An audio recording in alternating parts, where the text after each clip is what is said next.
की सच्चाई, सच छुपने नहीं देंगे। आदाब, मैं हूं आपका दोस्त, आपका साथी हाफिज़ गुलाम सरवर, और आप देख रहे हैं देश की सच्चाई। जंतर मंतर है, कोप भवन इसका नाम पता ही है, मैंने कई बार कह रखा, आज फिर कह रहा हूं। और ये वो जगह है जहां देश के कोने कोने से लोग आते हैं, अपनी गुहार, अपनी फरियाद लेकर सरकार तक पहुंचाने का प्रयास करते हैं। देश की शक्ति का अंदाज़ा अगर लगाना हो तो उसके नागरिक की सुरक्षा, नागरिक के अधिकारों को सामने रखकर लगा सकते हैं। कई देशों के इतिहास ये बताते हैं कि अपने चंद नागरिकों के लिए दूसरे देशों पर आक्रमण तक कर दिया। इसराइल का बार बार भारत में जिक्र किया जाता है, लेकिन इसराइल अपने नागरिकों के प्रति कितना सजग और कितना वफादार है। और वो सरकार, एक नागरिक के ऊपर भी अगर आँच आ जाए तो सरकार पूरी शक्ति लगाती है। भारत अब बदल रहा है, भारत की असीम शक्ति है, हमारे प्रधानमंत्री की लोकप्रियता के डंके बज रहे हैं। कई पत्रिकाओं में फ्रंट पर, कवर पेज पर छपते भी हैं, और कई बार तो आप मीडिया में पूरे दिन यही डिबेट देखेंगे कि दुनिया के शक्तिशाली प्रधानमंत्रियों में हमारे प्रधानमंत्री का नाम है। हालांकि ये गर्व की बात है, लेकिन जब कुछ मुद्दे सामने आते हैं तो लगता है कि कहीं ना कहीं इसकी सच्चाई संदेह के घेरे में आ जाती। बॉडी को दफन ही किया जाएगा, वहीं पर रसिया में दफन किया जाएगा, भारत नहीं भेजा जाएगा। क्यों, ये सवाल आपने पूछा नहीं, क्यों? इसका क्यों का वो कोई जवाब नहीं दे रहे हैं। कहीं ना कहीं पता नहीं इसमें क्या कारण है, क्या दाल में काला है। परिवार को तो आशंका है कि कहीं उनकी किडनियाँ नहीं निकाल दी हो, कहीं उनका कुछ ऐसा कुछ नहीं हो गया, पर कुछ नहीं, परिवार को तो बॉडी चाहिए जिससे इनकी ज़िंदगी ठहर गई है। 5 महीने से घर में चूल्हा नहीं जला, अड़ोसी पड़ोसी आके इनको खाना खिलाते हैं, दिन भर परिवार वाले रोते रहते हैं, दोनों बच्चे, ये इनकी पत्नी और इनकी बूढ़ी माँ जो हितेंद्र जी की है। तो एक अस्थि विसर्जन, दाह संस्कार, अस्थि विसर्जन क्रिया हो जाए तो इनकी ज़िंदगी आगे बढ़े। तो हम भारत सरकार से हाथ जोड़ के विनती है, राष्ट्रपति जी से, प्रधानमंत्री जी से। हिंदू रीति रिवाज में जब तक संस्कार होता नहीं है तब तक जो है चूल्हे नहीं जलते हैं।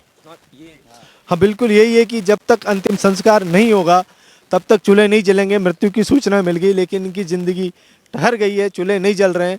अड़ोसी पड़ोसी, दूसरे रिश्तेदार वो इनको खाना देते हैं, खाना भी इनके गले से नीचे नहीं उतर रहा, क्योंकि जब तक वह क्रिया नहीं होगी, अंतिम संस्कार और अस्थि विसर्जन नहीं होगा, तो हमारे देश के सुप्रीम कोर्ट के भी कई वो है कि अंतिम संस्कार वैधानिक अधिकार है, मौलिक अधिकार है। आर्टिकल 21 और आर्टिकल 25 में लिखा हुआ है कि अंतिम संस्कार प्रत्येक भारतीय नागरिक का वैधानिक अधिकार है, और इसको कोई विदेश में कोई मृत्यु हो जाती है तो भारतीय विदेश मंत्रालय की जिम्मेदारी है वो भारतीय नागरिक को अंतिम संस्कार। आपने अप्रोच कोर्ट में नहीं किया क्या इस बीच में? हम इस मामले में अब कोर्ट में भी, क्योंकि हमें उम्मीद है कि सरकार हमें न्याय देगी, लेकिन हम निराश होकर अब कोर्ट में भी हम जाने की सोच रहे हैं। जोधपुर हाई कोर्ट जो हमारा लगता है उदयपुर का, तो पहले वहाँ जाएंगे, फिर वहाँ से कोई राहत नहीं मिलती तो सुप्रीम कोर्ट आएंगे, न्यायपालिका के भी शरण लेंगे। पर हमें अब रूस के राष्ट्रपति आने वाले हैं, भारत सरकार से भी हम आग्रह करते हैं कि कोई प्रॉपर्टी नहीं मांग रहे, पैसा नहीं मांग रहे, अपने परिवार की जो बॉडी है उसको मांग रहे, वो भी अंतिम संस्कार के लिए, वो भी नहीं दे पा रहे हैं। तो ये तो हमारी सरकार के लिए भी शर्म और सोच की बात है। 130 करोड़ भारतीयों की बात करते हैं, तो कोई भी भारतीय यदि विदेश में मर जाएगा तो उसकी यही स्थिति होगी, उसको अंतिम संस्कार भी नहीं मिल पाएगा, तो क्या वैल्यू हमारे देश की रहेगी। कहाँ अमेरिका जैसे देश है, एक नागरिक उनका कहीं फंस जाता है तो तहलका मचा देते हैं, और कहाँ लगभग 5 महीने होने को आए, एक डेड बॉडी भारतीय नागरिक की विदेश में, रूस में रखी हुई है, तो कोई बोलने वाला नहीं है, परिवार की पीड़ा सुनने वाला नहीं है। बहुत दुर्गति और बहुत दुर्भाग्यपूर्ण स्थिति। एक विदेश मंत्री हुआ करती थी, स्वर्गीय हो गई हैं, सुषमा स्वराज। बताया जाता था कि आम जनों की बात स्वयं सुनती भी थी और बड़ी तेज़ी से उसका निपटारा भी किया जाता था, और कई ऐसे केसेस उनके समय में आया और जिसका निपटारा आसानी से उन्होंने किया। उनके बच्चे, आप हितेंद्र जी के बेटे हैं। हाँ। कब आपको खबर मिली कि पापा के साथ ऐसे? कब मिली थी?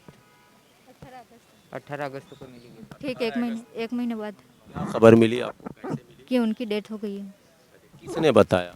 ये इन्फॉर्मेशन आई थी पहाड़ा पुलिस में।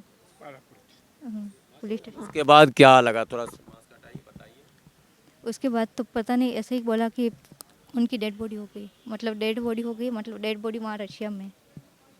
तो आपको कोई इंतज़ार था कि डेथ बॉडी आएगा पापा का? फिर इंतज़ार कर रहे थे, 5 महीने से इंतज़ार कर रहे थे हम। ये स्वर्गीय हितेंद्र जी की आप बेटी हैं? अच्छा, क्या नाम है? उर्वशी। और आप उनके पुत्र हैं? अच्छा, बहुत कुछ पूछा नहीं जा सकता है, क्योंकि जिसके पिता का साया सर से हटा हो और उसके दिल पर क्या बीतता है वो तो आप स्वयं, जिनके साथ ऐसा होता है वही जानते हैं। आप सर कौन हुए? मेरा भाई है, चंद्र कुमार मेरा भाई है। अच्छा, आप भाई। हाँ, आपको कब पता चला इस तरह की घटना? ये 17/8 को हमको पता चला स्थानीय पुलिस थाना पाड़ा से। उसके बाद में हम कंटिन्यू संपर्क में रहे। वहाँ का जो एजेंट है दिल्ली में रहता है, उसने हमको एमबीसी के नंबर दिए कि आप एमबीसी में कांटेक्ट करो। तो हमने एमबीसी में कांटेक्ट किया तो वहाँ पे उन्होंने बताया कि भाई हम आगे इंक्वायरी के लिए भेज दिया, सब चीज़ बात बता रहे हैं हम, जैसे ही कुछ अपडेट आएगा हम आपको बताएंगे। आज 5 महीने हो गए, यही बात कंटिन्यू, कल परसों भी मैंने फ़ोन किया था, यही बात बार बार वही जवाब आता है। आप लोग स्थानीय नेता, विधायक, सांसद अपने उन लोगों से मदद नहीं मांगी? सर हमने हमारे जो एरिया के जो सांसद है अर्जुन लाल जी, उनसे भी कांटेक्ट किया। अर्जुन लाल जी मीणा जी से, उनसे भी हमको बड़ी उम्मीद थी कि हमको कुछ राहत मिलेगी, लेकिन हम उनसे भी कोई भी राहत नहीं मिली। हमने 1 महीने तक इंतज़ार किया। उसके बाद में हमको पता, उन्होंने बोला कि भाई आप खाली कागज़ वगैरह कुछ भी वहाँ से मंगा लो, बाकी बॉडी देने के लिए मना कर रहे हैं। तो हम चाहते हैं कि भाई हमारे एक भाई के अंतिम संस्कार करने के लिए हमको बॉडी क्यों नहीं दी जा रही है? ये हमारा जन्मसिद्ध अधिकार है। हम चाहते हैं कि हमारा भाई की बॉडी इंडिया पहुंचे और हम उनका अंतिम संस्कार करें विधि विधान के अनुसार। क्यों हमको रोका जा रहा है? और हमने वहाँ के जो एमबीसी है वहाँ पे भी हमने बहुत बार उनको कांटेक्ट किया, लेकिन हमको कहीं से भी संतोषपूर्वक जवाब नहीं मिला। प्लस वहाँ पे जो एजेंट लेके गया, एजेंट ने हमको गुमराह किया 1-1.5 महीने तक कि तुमको, पहले दिन जब बात हुई फर्स्ट दिन, तभी उन्होंने बोला कि 15 दिन लगेंगे बॉडी आने के लिए। तो हमने 15 दिन वेट किया। उसके बाद में फिर उसने बोला कि महीना भर लगेगा। उसके बाद में फिर बोला कि 2-3 महीने भी लग सकते हैं। ऐसे करते करते अभी आज तक ये 5 महीने बीत गए और अभी तक हमको डेड बॉडी नहीं मिली है। और हम चाहते हैं कि हमारे भाई की डेड बॉडी हमको इंडिया में मिले और हम एक विधि विधान के हिसाब से हम लोग उसका अंतिम संस्कार करना चाहते हैं। और अगर आपके तमाम भाग दौड़ के बाद भी आपको ये लगे कि बॉडी मिल ही नहीं पाएगा तो क्या करेंगे? देखिए, उनकी बेटी ने तो कल घोषणा कर दी कि रूस के राष्ट्रपति भारत आ रहे हैं, तो यदि बॉडी नहीं आएगी तो मैं तो आत्मदाह कर लूँगी। तो हम इनको समझा रहे हैं, साथ ही हम न्यायपालिका की शरण ले रहे हैं। और यदि बॉडी नहीं आ पाता है तो ये तो हजारों सालों के इतिहास में पहली बार होगा कि एक हिंदू धर्म के अनुयायी को दफन कर दिया जाए ईसाई रीति रिवाजों से। उसका भी वो भी सरकार की मतलब सहमति से, वो भी इसमें रुचि से सरकार की इसमें सहमति हो गई, क्योंकि विदेश मंत्रालय के राजदूत ने हमें जवाब दिया और केस को क्लोज कर दिया। बिल्कुल उन्होंने लिख दिया केस। विदेश मंत्री से